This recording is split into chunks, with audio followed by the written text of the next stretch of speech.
I only go where I can not light things on fire. And that's why I tend to go to the ocean, the beach. I love the water. I love the effect of the light off the water. I know pretty much where I'm going to be centered on the shot.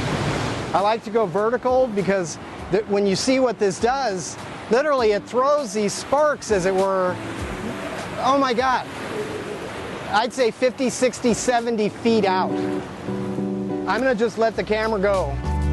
I've been interested in photography since I was probably 13. Photography is my release, my hobby. Maybe a little bit that way. Most of my exposures are set to about 3 seconds. I'm going to do a little experimentation tonight to try to get not quite a full rotation, so I'm going to be cutting the time down. I get to get a sunset, and then I get that beautiful, like I said, that hour, that nautical twilight, which is just incredible. I'm going to crack my glow sticks because we're getting pretty dang close. It is rolling. I'll try to fluff this quickly. I think I'm only going to use 2. I'm going to have my back to you and it's going to kick out. When I saw the effect from the steel wool, which is crazy, you'll see it. And hopefully you can see some images.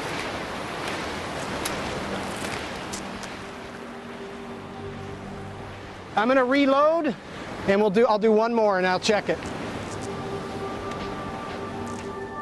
It might be interesting to see because now there are going to be 2 glow sticks at the very end.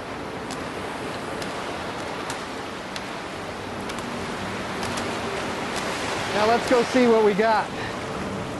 Very nice. But see what I mean by the reflections in that pool of water right there? You can see the civil twilight, the light at the horizon, that bluish blue, beautiful light of, we're an hour past sunset right now, and you've got this beautiful darks, like a space dark blue up top. I'm going to go through to the next set. Oh!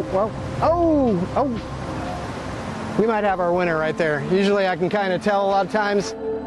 If I get one shot on Expedition or my outing, I'm done. I am happy. Woo, that was fun.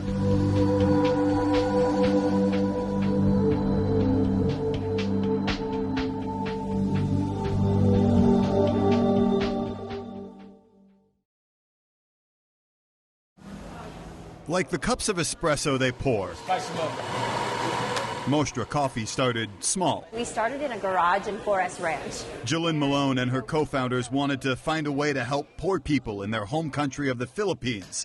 They learned buying coffee can provide money and jobs. We came up with this crazy idea to start a specialty coffee roasting company. Mostra, the Italian word for performance, highlights the company's goal of making every cup an experience. Malone compares it to drinking a fine wine.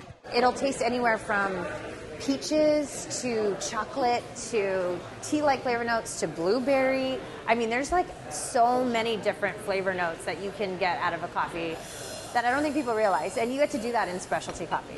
After just 6 years, their focus on flavor won them the 2020 Roast Magazine Micro Coffee Roaster of the Year award. It was a really far-fetched, big dream of ours to hopefully achieve one day. So the fact that we were recognized on a global stage is mind-blowing to us. Now they have plans to expand, opening coffee shops in Forest Ranch and Mira Mesa, and marketing a new instant coffee from their small batches. You can basically enjoy Mostra coffee when you're flying or camping or you're at work or just in a rush and you don't have time to come into the store. They're also working to reduce their environmental impact, offering discounts for reusing coffee bags and cups.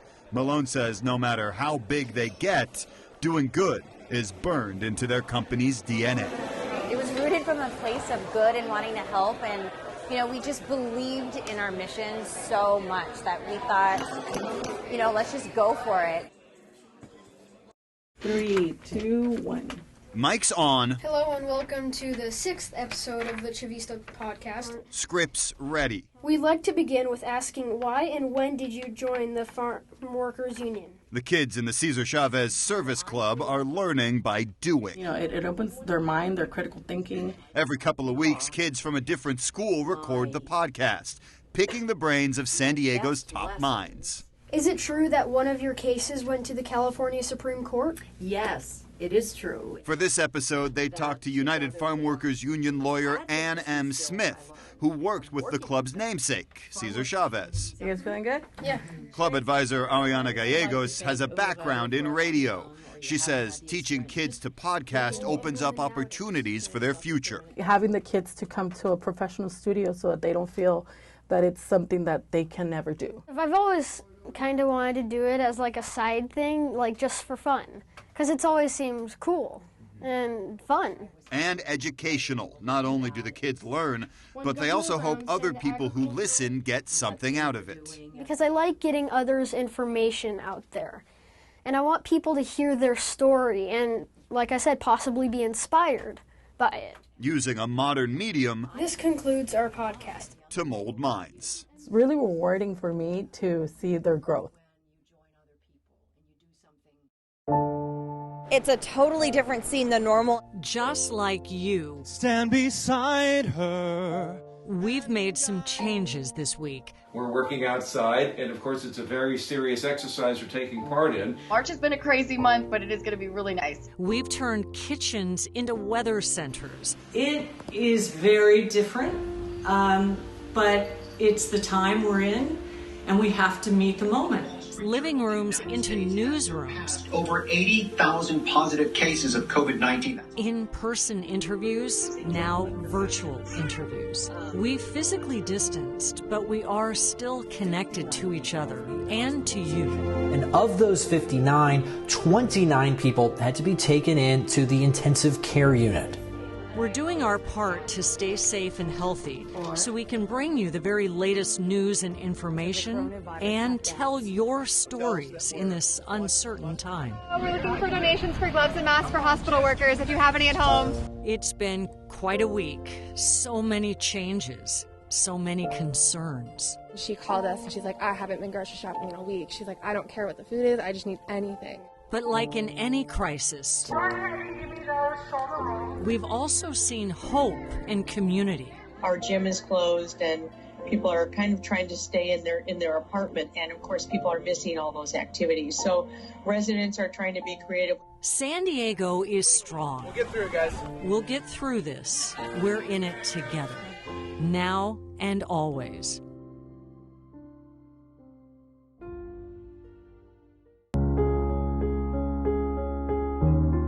The images from above are different. The memorials, the amusement parks, and our beloved beaches. Places that brought people together now stand empty. But you don't have to look far to find life, joy. Just came outside for my break, saw all these messages, and I'm getting messages from friends around the country asking if I'm okay, and I see these signs that you got this and thanks for showing up for us, and it just makes me feel appreciated, and I know that I'm here helping a good cause. On the front lines, in our neighborhoods. Happy birthday, Ruth! Happy birthday! This is what flattening the curve looks like, and you're doing your part. Finding comfort at home. It's a little bit funny. Creating, innovating. So rather than sit home and be depressed and an out-of-work musician, it seemed like everyone wanted it and needed it. Helping each other. Right now I've currently got 5 printers going, and they're all printing the headband portion of the mask. There's several people out there just chipping in little by little. We see you, San Diego. Thank you for continuing to do your part. We're in this together.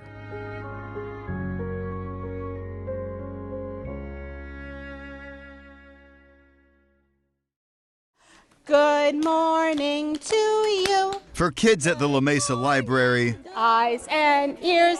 story time means books. 1, 2, hairs. But also songs, dancing, and fun. Can you wig-wag your tail? It's all designed to make kids learn to love reading.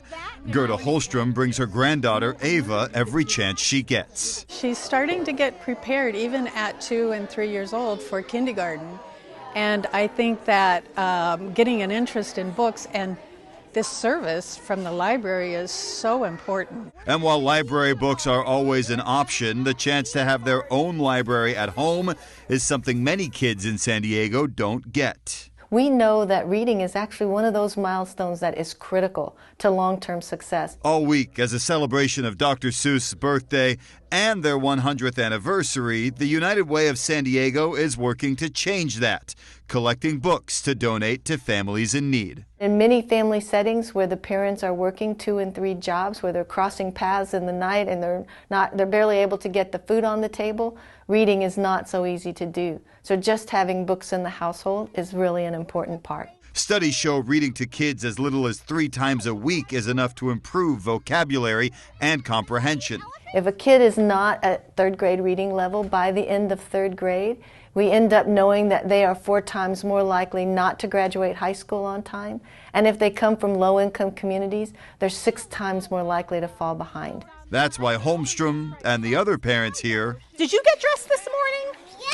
want to make reading fun. I don't think it's ever too early to start them in getting interested in books and the stories. Shake our sillies out and wiggle our waggles away. We're going to clap. Can we clap? Clap our crazies out. Clap. For over 60 years now, La Bella Pizza Garden has been serving up family recipes in Chula Vista.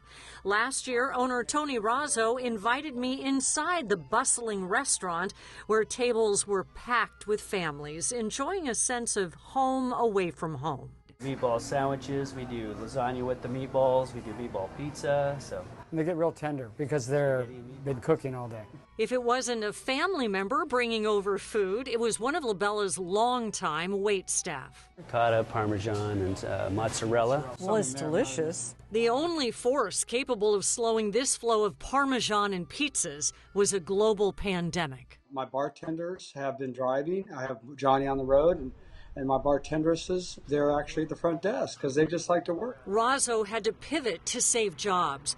Everyone except cooks doing another task to ramp up the takeout and delivery side of the business. A lot of online orders. He's doubled the usual number of takeouts and tripled the deliveries. Because they've been around a long time, they feel comfortable going to La Bella's. Whether it's a family-style pizza being picked up at the counter or delivered by a bartender, staff is careful to follow guidelines. Appreciating them trusting us to keep things right, because this is the time of life to be safe. Razzo says when it's time to reopen the dining room, he'll be ready for whatever that looks like, even if he has to take out tables.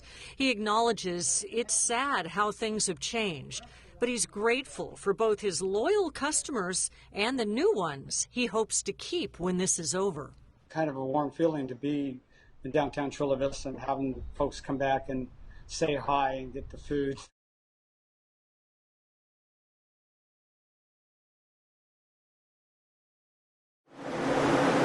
My mom was like, let's go to Charlie's. I was like, yes, they're finally open. Charlie's Family Restaurant, an Escondido favorite for nearly 30 years, is back open for business. The people, I think, here make it what it is. The food is great, the prices are great, the atmosphere is great. It's like a family here. Everybody knows each other. After having to close down for 2 months because takeout orders weren't working out too well, owner Susie Malika is thrilled to welcome back her staff after Governor Newsom approved San Diego County's request to move quicker into Phase 2, allowing dining inside of restaurants. My chef's been here since day one, 28 years. My servers have been here 20 plus years, so they're very happy to get back to work. And staff members tell us they were ready. I feel safe. I feel very safe. We were celebrating this morning that, we get to be here with everybody because this is my life. I love serving the public. Things look slightly different inside. The health and safety protocols the county is requiring are posted at the entrance for everyone to see. Every other booth is closed to allow for physical distancing. Staff members are wearing face masks and getting their temperature checked before each shift. And the floors are marked to allow for space while customers are in line to pay. Plus, the crews are cleaning multiple times a day. Regardless of all the changes, the customers tell us they're happy to welcome a little sense of normalcy back into their lives. So much better. Awesome. It's a breath of fresh air.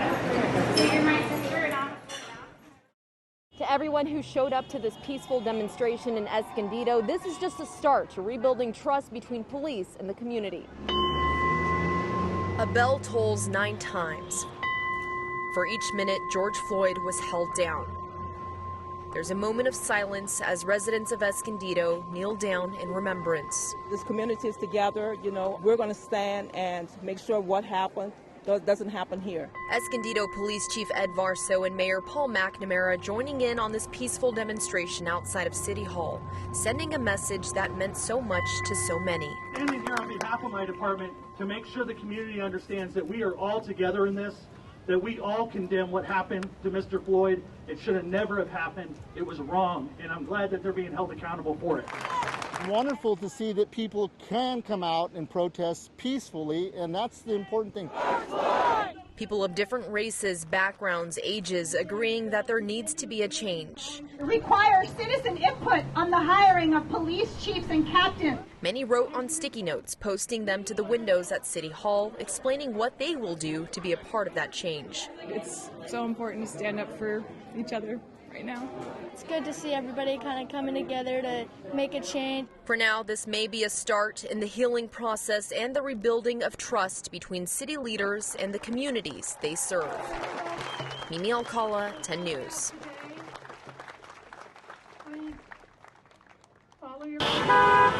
We have to all stand up together. And I can't just pretend anymore that it's not happening.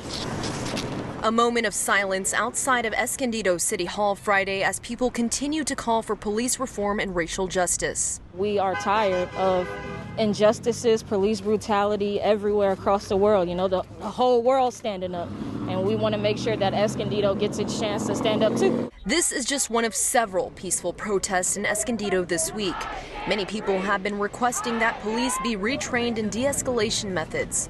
On Wednesday, Police Chief Ed Varso heard those concerns and joined demonstrators as they took a knee in honor of George Floyd. When one cop does something bad, all cops should say something. Along busy Grand Avenue, owners of small businesses boarded up their windows in anticipation of any potential violence that could erupt over the next several days. We just want to protect what we have. Nancy Leon's family owns a salon, a barbershop, and a clothing store. All 3 businesses were hit hard by the shutdowns due to COVID-19. We decided to open and then protesting starting in Escondido, so we had to close it back up again. Leon supports the demonstrators and the cause, but says she worries about the idea of anyone looking to take advantage of the situation. Keep it peaceful. We have lots of little businesses that we're trying to take care of our own family. If you ruin our businesses, where are we going to feed our children from? FIRE stands for Financial Independence, Retire Early. We profiled this group back in November. Hey, thanks for coming out. Last fall, we met Jennifer Ma, community liaison for the San Diego Fire chapter called Choose F5, before the screening of a documentary on the subject. And we learned then that many in this community save an average of 40% of their income. So we wanted to know, how are they doing now in the middle of this financial meltdown? This is the first time in an economic downturn or instability that I've ever had a sense of strength. And Jennifer's not alone. She introduced us to 2 couples with very diverse stories. And as soon as quarantine started and I was laid off, that was super scary for me. But not as scary for Grace and Mike DeMazzo had they not been part of the Choose FI community. Mike and Grace are a self-described frugal couple in their 30s. Yes, they save more than most their age, but they're also focused on investing in real estate. And before the pandemic hit, they also sold one of their cars to cut back on expenses. And if they travel, they do it with credit card bonuses. They meal prep to save instead of eating out. And if they do, they take advantage of happy hours or specials. And also definitely Grace cutting my hair. You might laugh, but it all adds up.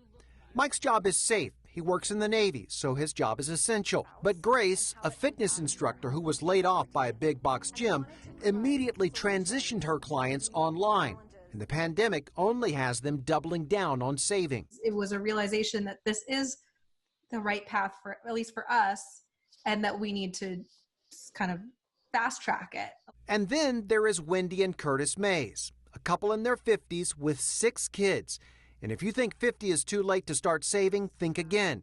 The Mays say they were in $1 million hole just 3 years ago, and then they found Choose FI. It's been a long time of having that just fear in the back of our minds, and to not have it anymore is just incredible. Yeah. Wendy and Curtis sold their house and started renting because they could save more money and pay down debt. Family outings are free when possible, like a trip to the beach. Hey everyone, welcome back. I am Wendy and I am one half of the House of Five podcast. They paid down so much debt, Wendy was able to quit her full-time job and now co-hosts her own financial consulting business. Curtis says the key is moving past the stigma of debt, talking with others, and figuring out what works best for you. They're able to do it, we're able to do it, and we just put it in our form, with our platform, with our background, with our kids.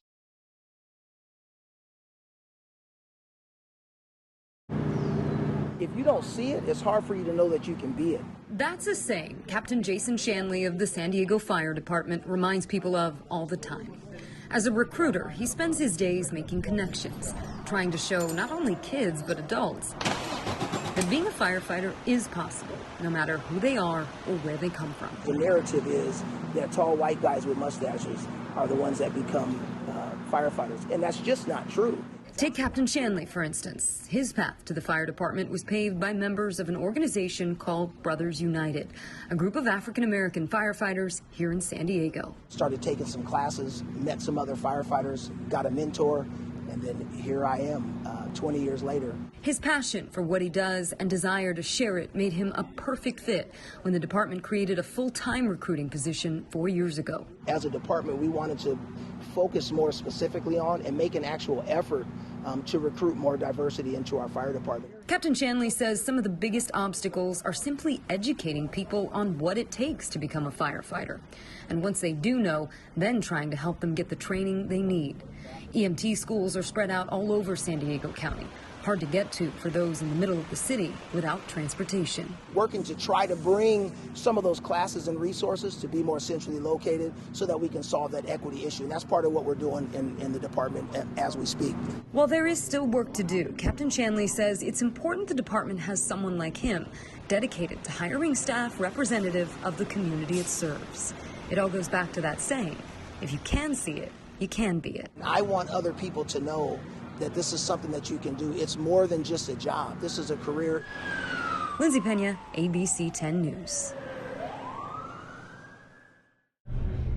People do want to say yes to the dress because they want to look beautiful on their big day. Inside of Preview, Formal and Bridal, everywhere you turn is elegance.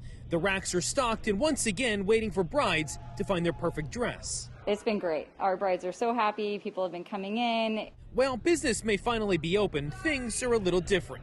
Face masks, social distancing guidelines, and strict sanitation policies are in place. It is more quiet in here. It's not the busy hustle and bustle, but people have loved it because it's a more intimate setting. The brides can say yes with their family and friends close by, and there's not many distractions in the store. Preview is one of the lucky ones. A loyal customer base, smart marketing strategy, and outside-the-box thinking kept them afloat and brought them back. As malls and stores across the state start to reopen, not everyone will see the lights turn back on. On Wednesday, the store Tuesday morning joined JCPenney, Neiman Marcus, and J. Crew in filing for Chapter 11 bankruptcy. Last week, Victoria's Secret announced it's closing hundreds of stores, and Pier 1 said it will permanently close all of its stores. Some of these jobs will be lost forever. Some of them will come back. We know there's going to be a lot of problems for retailers getting back on their feet. Lynn Reeser is the chief economist at Point Loma Nazarene University. She says many large retailers were struggling before the pandemic. The closures were just the final straw. She believes when jobs do come back, they'll look a bit different. In many cases, we'll see more people needed to do the sanitizing to make sure that people are obeying the rules in retailing. So the jobs are going to change character. This is a real stress test for a lot of small businesses. George Belch is a professor of marketing at San Diego State University. He believes the state is seeing economic activity because there's a lot of pent-up demand. People like to shop. The question is, how safe do people feel in stores? Retailers rely on traffic. They need people in the stores. They need people browsing. They need people just wanting to shop. For this family business, the game plan, it's working. They've been around 37 years and plan to keep it that way. Once you've seen the way other stores and as well as our store have taken the steps to make sure that we're fully sanitized, I think it's you feel comfortable, you get used to it, and then it's great just to be out in public again. Adam Rakusin, KSBY News.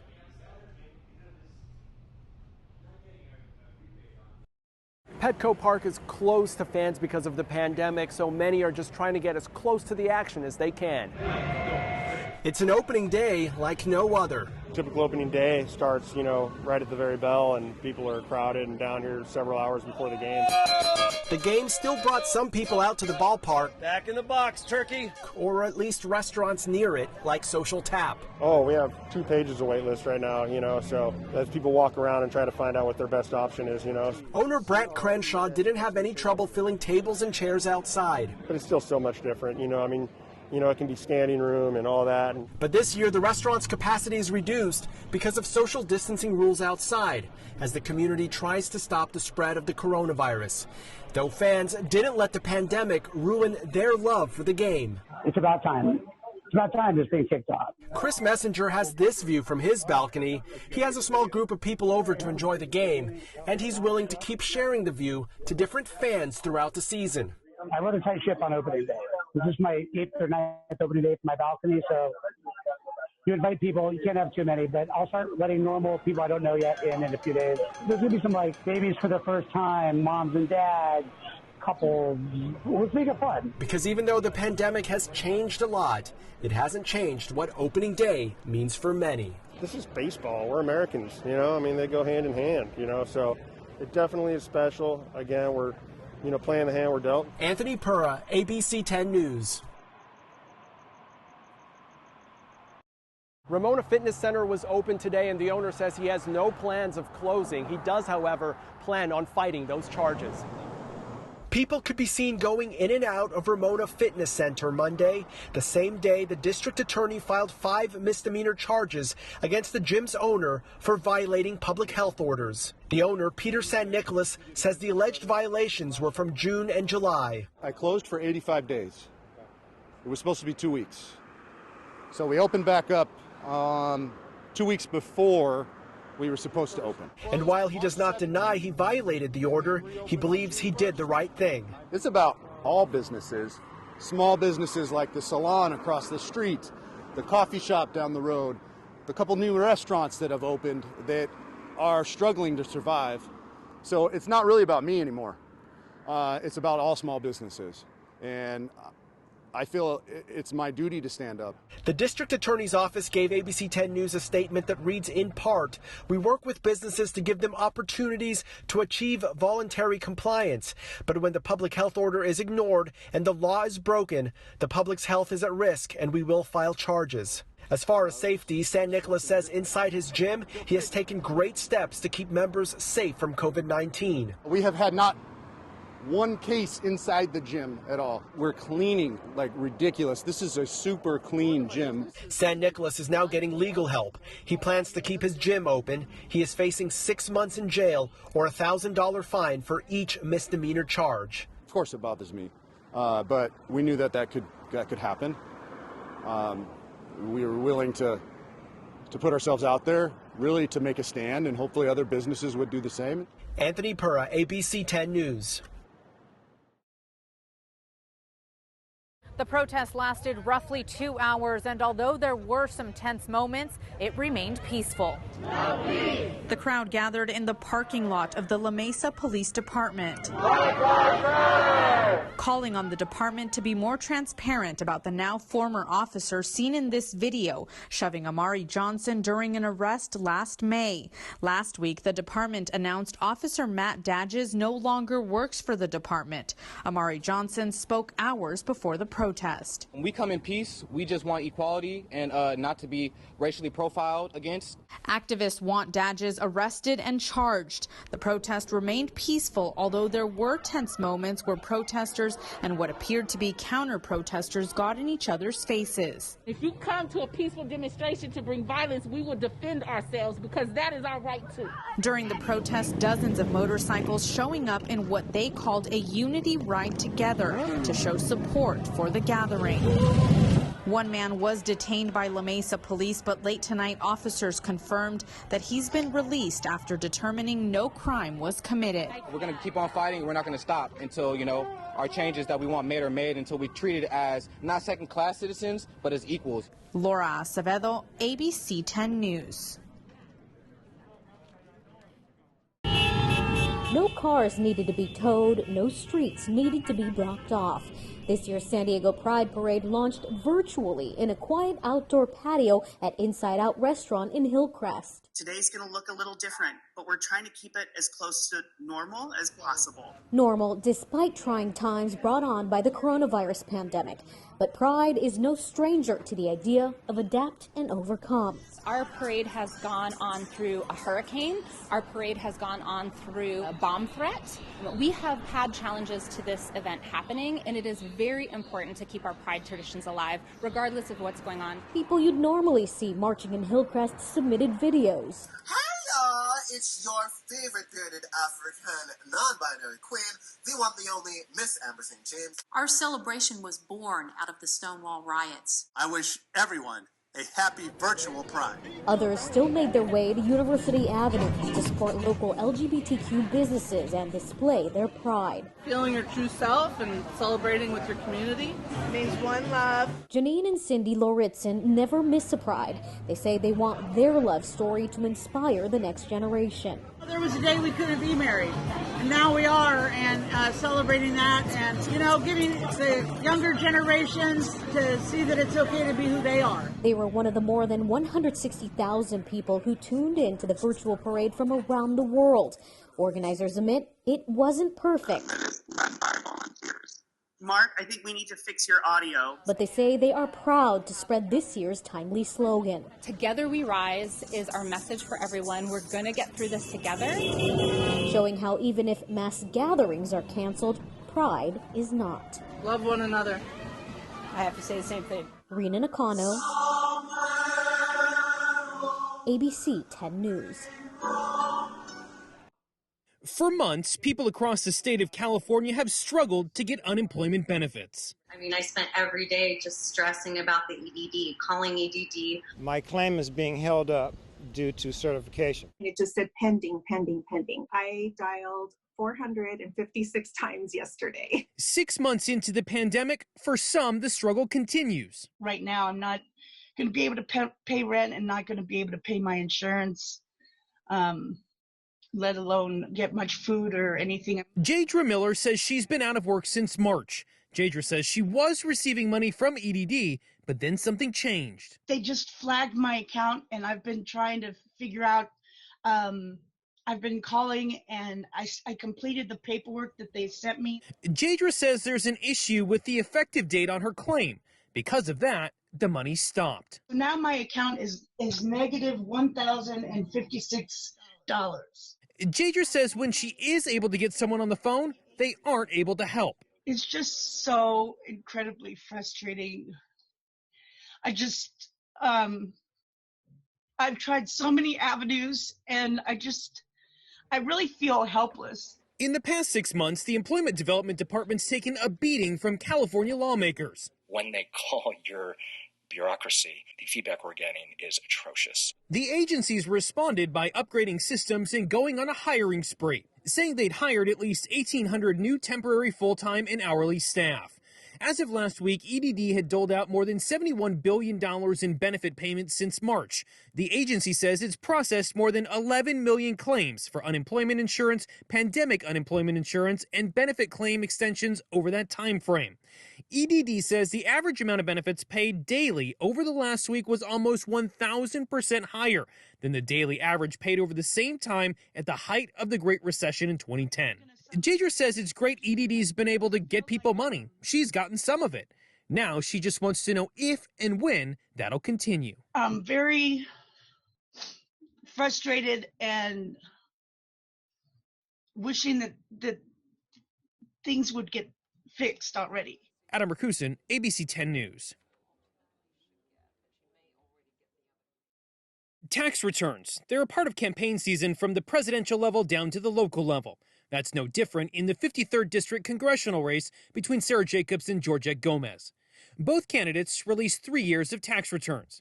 After looking through the numbers, Gomez's returns show some discrepancies. Gomez's 2017 tax return shows she reported almost $60,000 from pension income but reported zero in actual wages. According to Transparent California, Gomez made more than $75,000 that year from her job as a San Diego City Council member, and an additional $17,000. University of San Diego professor of law Ariel Giroux-Kleiman specializes in federal tax law. We asked her to look at the filing. There were no reported wages, so that there was a zero on the line where you would normally report your wages. The numbers on Gomez's 2018 return also don't match the dollar amount she reported on a financial disclosure report for congressional candidates. The tax discrepancies were first noted in a story by the San Diego Union Tribune. In response to the discrepancies, Gomez released this statement saying in part, "Like most people, I trusted my accountant to file my taxes accurately, and I was shocked to find out that my 2017 returns were not properly filed. My accountant has taken responsibility for the errors, but I too take responsibility, and I filed a corrected return and paid the back taxes." If you make a mistake on your tax return or underreport something, or if you overreport something, you can file an amended tax return. You have to do it within a certain amount of time. The Gomez team has been sending out emails pushing for her opponent Sarah Jacobs to release her returns. A spokesperson for Jacobs tells ABC 10 News the Gomez campaign spent weeks misleading voters and crying wolf about Sarah's tax returns, only to have the real story be their candidate's own negligence. With 25 days until Election Day, now would be a good time for the Gomez campaign to get their own house in order. ABC 10 News looked through Jacobs' tax returns. It shows most of her income came from dividends and capital gains. About $7 million in 2019, $2 million in 2018, and around $4 million in 2017. Jacobs' tax returns show she paid around $3 million in taxes over those years. Adam Rakusin, ABC 10 News. Well, the Padres say he's expected to make a full recovery, and fans in downtown tonight were shocked to hear what had happened. This was the scene Sunday night outside the Pacers Showgirls Gentlemen's Club. SDPD patrol cars filling the street, crime scene tape blocking off the parking lot. According to San Diego police, Padres outfielder Tommy Pham was stabbed in the back during an altercation Sunday night. Fans in downtown shocked by the news. I can't say the situation, but it just brings up the awareness of violence nowadays. It's kind of sad. Wishing Pham a speedy recovery. He was injured most of the year, so I'm hoping that he gets better and can show us next year. In a statement, the Padres said Pham was treated at UCSD Health and is in good condition. Pham also released a statement thanking the medical staff for taking care of him, saying, quote, "While it was a very traumatic and eye-opening experience for me, I'm on the road to recovery." Fans hoping whoever is responsible is caught. I better catch him. Yeah. Like I said, hopefully it was just if it was not random, then that's scary. Anyone with information is asked to call SDPD's Western Division. You can also leave tips anonymously at Crime Stoppers. Laura Acevedo, ABC 10 News. Federal officials are warning about intimidating messages and emails sent to voters. They say Iran and Russia are trying to interfere with the presidential election. At a news conference Wednesday, the Director of National Intelligence and the head of the FBI announced that Russia and Iran are attempting to meddle in the election, saying voter information has been obtained by Iran and then separately by Russia. This data can be used by foreign actors to attempt to communicate false information to registered voters that they hope will cause confusion, sow chaos, and undermine your confidence in American democracy. Adding Iran has already used the information to contact voters. We have already seen Iran sending spoofed emails designed to intimidate voters, incite social unrest. While officials did not describe the emails, those familiar with the matter told ABC News the U.S. has linked Iran to messages sent to 4 states, including battleground states. The emails falsely claimed to be from a far-right group, warning they will come after the recipients if they didn't vote for President Trump. The two things that make this a savvy attack is that it focuses on pivotal voters in a swing state. And secondly, that it both is an attempt to stop Democratic voters from turning out, but also cast blame potentially unfairly on the Republican Party. Thad Kauser is a political science professor at UC San Diego. He says the concern is whether there are or will be other efforts to influence or undermine the election. I don't think that this individual scheme is going to swing voters one way or the other, but the question is this the tip of the iceberg? This is what they've caught, which is commendable. What else is going on? That needs to be the focus for the next 2 weeks. Officials have promised they will keep the election safe and fair. You should be confident that your vote counts. Early, unverified claims to the contrary should be viewed with a healthy dose of skepticism. Anthony Pura, ABC 10 News. We are continuing to follow the Valley Fire, which has burned thousands and thousands of acres here in the East County, but firefighters are making progress. Earlier today, right off of Lyons Valley Road up this hillside, there was a flare-up after a controlled burn by firefighters, but CAL FIRE officials say this is not a risk to the community. No homes were in danger, and meanwhile, families are waiting for the moment they get the okay to return. So, well, you've been sleeping in our little box trailer. Like most people in Lawson Valley, Tim Townsley and his wife packed up and got out as soon as the Valley Fire started to move Saturday. They've been out of their home for days, spending some time at an evacuation center at Steel Canyon High Wednesday, hoping for more information and resources. They're trying to get us a hotel room so at least we could, have a shower and sleep in a bed. CAL FIRE officials say crews caught a break with the weather Tuesday. They were preparing for the potentially devastating Santa Ana winds, but the event was weaker than anticipated, although the brush is still very dry and wind gusts picked up through the afternoon, causing flare-ups once again. While some are hoping to get back into their homes, others who were not told to evacuate are currently dealing with power outages. Without power, you have no water. Lupe and Jerry Augustine live in Dulzura. They were thankful to be able to head to Steel Canyon High to fill up on water. We have no water for our animals. We have no water for ourselves. We can't bathe.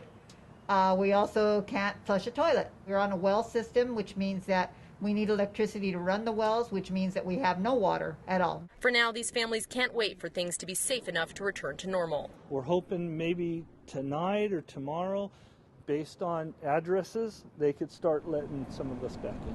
In Lyons Valley, Mimi Alcala, ABC 10 News. The second and final presidential debate is in the books. I spoke with Dr. Kira Green with the Center on Policy Initiatives. I asked her about what each candidate needed to do and what moments stood out to her. Thank you, and I appreciate it. In the final presidential debate between President Donald Trump and former Vice President Joe Biden, Dr. Kira Green felt President Trump needed to show he could be under control and offer specific plans. I think he succeeded on the first point. He was more under control, seemed more presidential, but I'm not sure he really did himself big favors by bringing something fundamentally new to voters. As for Joe Biden, stay in control of the facts, give people a sense that there was going to be a return to calm and normalcy, that he could handle this job. I think he did a pretty good job on that. When the debate questions moved towards the issue of climate change and the environment, both candidates' responses stood out to her. I'm not used to the president really going into a large array of facts, really having a theme and following all the way through. And I thought that that might be difficult for him at that point in the debate where there had been so many personal attacks. But he did present a case around his vision around climate and climate change. In addition, Biden said he wanted to transition away from the oil industry. We'll see him tomorrow, trying to give a clear through line about what that means, because certainly the president focused on that answer, the surprising clear statement that President Biden would be working to phase out the oil industry. And with less than 2 weeks to Election Day, Dr. Green says at this point, it's more about motivating voters instead of swaying the undecided ones. They're not swaying opinions about themselves. What they're swaying is whether or not people are going to make the effort to go vote, and especially in those places where voting is difficult. Anthony Pura, ABC 10 News. This Friday, attorney Lee Gellert, deputy director of ACLU's National Immigrants' Rights Project, spoke to ABC 10 News about how his staff members have not found the parents of 545 children nationwide who were separated by the Trump administration. We have found hundreds of others, but there remains hundreds who we have not found. Earlier this week, the ACLU revealed the numbers to San Diego Federal Court Judge Dana Sabra in a new filing for a case stemming from a lawsuit brought by the ACLU, challenging the president's practice of asylum-seeking family separations, which were put into place after he took office. We then had to go door to door on the ground in Central America looking for these parents. It's a painstaking, dangerous process. We were making some progress, but ultimately the pandemic hit and that slowed things down. He said the children are now living with relatives and foster families in the U.S. after they were released from government detention. The ACLU will continue searching for their parents and advocating for their return. We think given what these families have gone through, having their children ripped away from them, they deserve legal status in the United States. ABC 10 News reached out to ICE for comment, which referred us to the Department of Homeland Security. We're waiting for a reply. A status conference is set for December 4th. Jennifer Kastner, ABC 10 News. A homicide investigation after a man discovers possible human remains. The man says he was trying to spend the day on the beach when he stopped at this fire pit, only to realize what was inside. Yeah. Dan Conklin was planning on making hot dogs on Fiesta Island Thursday morning. There was nobody there. It was quiet. The water was calm. It was just perfect setting until I saw that. He picked this fire pit, which he says was still smoldering. Make a fire until I saw what I saw in the fire pit. Which was what? A skull and bones. A skull and bones. Conklin thought it was a prop ahead of the Halloween weekend. I kept thinking it was a joke, something to do with Halloween. I figured it had to be a mannequin or a dummy that you put on your porch or something. And he says he flagged down a lifeguard who called police, launching a homicide investigation. Police say a picture of the remains were sent to a forensic anthropologist who believes they are possible human remains. Officers wouldn't release any other information about the remains to protect the integrity of the investigation. Conklin hopes whatever he found will lead to answers. Maybe they'll solve it, or they know something about it, or a family will get closure. Laura Acevedo, ABC 10 News. Like everything else in 2020, voting in person will look a lot different this year. This is the Mira Mesa Rec Center, one of 235 super polling locations. They'll be open beginning on Saturday. The idea to minimize the crowds. The mail-in ballots were sent in the mail. Suzanne Mandel Moscow is one of nearly 4,000 people working in San Diego to make sure your vote counts during this historic election. Because I wanted to just do my part to serve, and I knew that this was a situation with COVID and they were short of poll workers. Like everything else in 2020, voting in person will look a lot different. Plexiglass barriers and floor markers are set up for social distancing. Poll workers will wear face masks and gloves, and they'll get their temperature checked. There's regular cleaning of objects and surfaces. Voters must also wear masks. If they don't, they'll be taken outside to a separate area. I've heard this election as being described as unprecedented. But let me also say that it's uncharted for San Diego County. For the first time, every registered voter in California got a ballot in the mail. Also, starting Saturday, people can vote in person at 235 super polling locations. That's instead of roughly 1,600 small sites only open on Election Day. Of the 1.95 million registered voters, which is a historic record number for this upcoming election, has been assigned to one of those 235 super polling locations. Registrar of Voters Michael Vu says they're working closely with law enforcement to make sure voters feel safe. If we see that there is any level of campaigning or electioneering that's happening within 100 feet of our polling locations, our site managers will be out there. I'm proud to be a part of it. I'm excited. The hours at the super polling locations are also a bit different. They'll be open from 8 until 5, up until Tuesday. Then on Election Day, the hours are 7 a.m. to 8 p.m. Reporting in Mira Mesa, Rachel Bianco, ABC 10 News. I was really nervous because my mom has never voted. She is not a citizen, and nor anyone in my family. So I was really worried what I have to do. But everyone was really nice, and like anything you have a question, even the propositions, they don't mind explaining anything. Now that you have voted, what do you feel? Do you feel Like an adult? Yeah, I can do a lot of things. Yeah, but it felt great. Polls are now closed. Yeah, I feel really accomplished. I'm glad that I came and voted.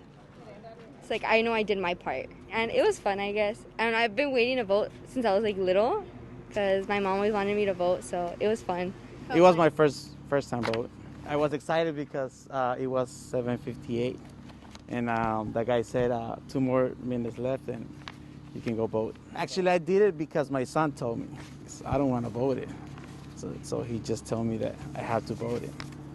How old And is he's that? 15, so he explained me why I need to vote and everything. So I realized and said, okay, yeah, that's true. I need to vote it for the future. He just said, hey, it's 7:50, you can go now. So I live right here, a block from here, San Isidro. So. Are you glad he convinced Oh you yeah. to come out here? Yeah. Wow, so you learned something from your son. Yes, a lot. Well, at my house is another like 10 minutes. Julie Yanitor was in the middle of her ER shift at a La Jolla hospital when she got an ominous text. There's a fire in our valley, and who's going to take care of your mother? Yanitor told her charge nurse she had to go.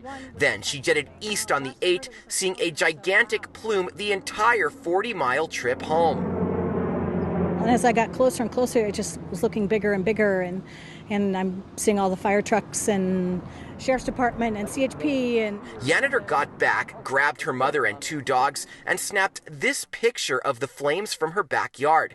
She brought them all to the evacuation center at Joan McQueen Middle School in the heart of Alpine, joining about 24 other humans, canines, and horses escaping the valley fire. I mean, it's just stuff.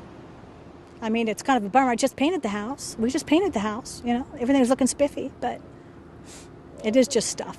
Yanitor, no stranger to evacuations, says she felt comforted when firefighters told her it appeared the flames may stay at the ridge and not come down the mountain. Still, she said she was nervous about going home Saturday night, and that's okay as long as her home is standing when she does return.